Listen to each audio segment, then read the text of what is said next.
Climate change and terrorism are expected to dominate talks as the second day of the G7 Summit of Economic Powers gets underway in Germany.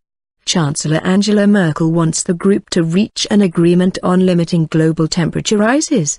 She also wants G7 members to contribute to a fund for poor countries suffering the worst effects of climate change.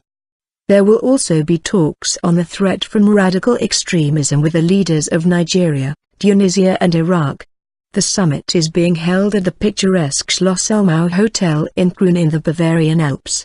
It is being attended by US President Barack Obama, UK Prime Minister David Cameron, Japanese Prime Minister Shinzo Abe, French President François Hollande, Canadian PM Stephen Harper and Italian PM Matteo Renzi.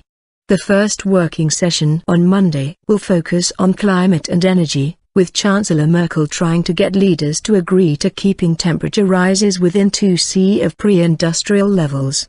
She is hoping to secure commitments from her G7 guests on tackling global warming to build momentum before a major United Nations climate summit in Paris in December.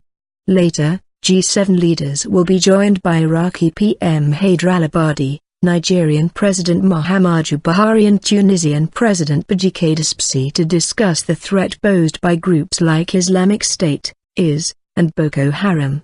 On Sunday, Mr. Cameron said the UK was sending an extra 125 military trainers to Iraq to help in the battle against IS, describing the militants as the biggest threat G7 leaders had to address.